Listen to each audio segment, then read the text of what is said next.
तमिलनाडु राज्य के रामेश्वरम के छोटे से गांव में उनका जन्म हुआ था, जहां से भारत के राष्ट्रपति होने की बात हजार प्रकाश वर्ष दूर कल्पना में भी कोई नहीं सोच सकता, क्योंकि वहां सरकारी कर्मचारी होना भी बहुत बड़े आश्चर्य की बात होती है।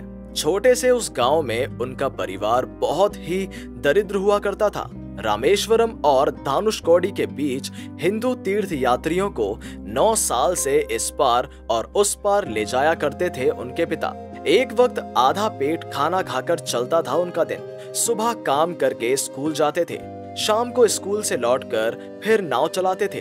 पर इतनी सारी विषमताओं के बाद भी पढ़ाई लिखाई में थे बहुत ही प्रतिभावान। अपनी आत्मजीवनी में उन्होंने कहा था, जब मैं छोटा था तो मेरी माँ हम सबके लिए खाना पकाती थी। वो पूरा दिन बहुत मेहनत करती थी और फिर रात को हमारे लिए खाना बनाती थी। एक रात माँ ने बाबा को एक प्लेट में सब्जी और बिल्कुल जली हुई रोटी दी खाने को। मैं इंतजार कर रहा था बाबा की प्रतिक्रिया कैसी होगी ये देखने के लिए, पर बाबा ने चुपचाप रोटी खा ली। माँ ने जली हुई रोटी देने के लिए बाबा से माफी मांगी। इस पर मेरे बाबा ने जो उत्तर दिया वो मैं कभी नहीं भूल सकता।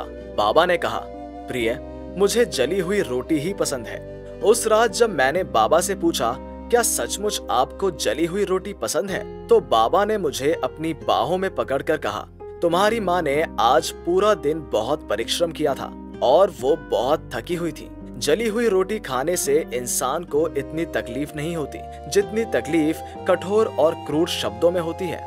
उनका सबसे पसंदीदा विषय था भौतिकी एवं गणित शास्त्र। फिजिक्स पढ़ने के बाद उनके पास 2 नौकरियों के आवेदन का अवसर आया था, पहला वायुसेना से और दूसरा प्रतिरक्षण मंत्रालय से। पर उनका सपना था आर्मी में फाइटर पायलट बनने का, इसलिए उन्होंने सबसे पहले एयर फोर्स का इंटरव्यू दिया। उन्होंने साक्षात्कार में देखा कि वायुसेना में शिक्षा और शारीरिक फिटनेस को प्राथमिकता देता है। वो बहुत ही दुबले पतले से थे, इसी वजह से 9 में से 8 प्रत्याशियों का चयन किया गया।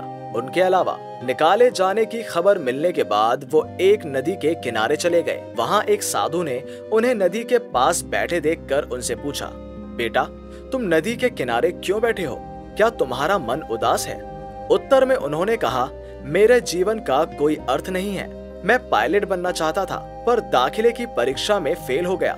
अब इस जीवन का कोई अर्थ नहीं मिल रहा है मुझे। साधु ने हंसते हुए कहा, बेटा, तुम परीक्षा में फेल हुए हो तो इसका भी कोई ना कोई अर्थ जरूर है। भाग्य ने शायद तुम्हें किसी और काम के लिए चुना है।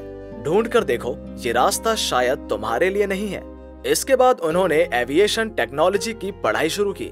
मजे की बात यह है कि उन्होंने शुरुआती दिनों में जो भौतिकी की पढ़ाई की थी वो सोचते थे कि वो 4 साल समय की बर्बादी थी।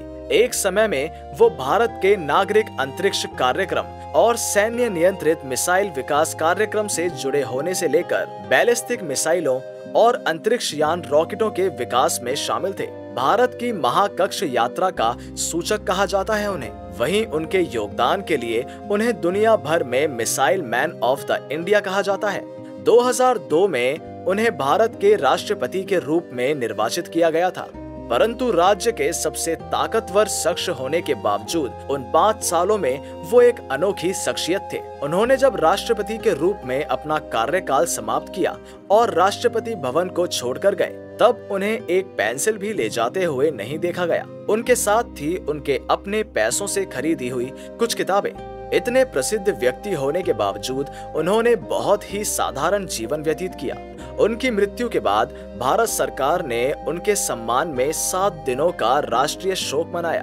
भूटान सरकार ने उनके देश का झंडा अर्धनामित रखने के साथ ही 1000 मोमबत्तियां प्रज्वलित किया था। रामेश्वरम के एक सुदूर गांव में एक बहुत ही गरीब परिवार में जन्मे कभी आधा खाया हुआ लड़का भारत के 11वें राष्ट्रपति थे, missile man of India APJ Abdul Kalam. वो कहते थे, सपने वो नहीं है जो इंसान सोते वक्त देखता है, सपने वही है जो पूरा होने की आशा इंसान को सोने ना दे। उनकी कही हुई बात ही मानो उनके जीवन का प्रतिफलन है।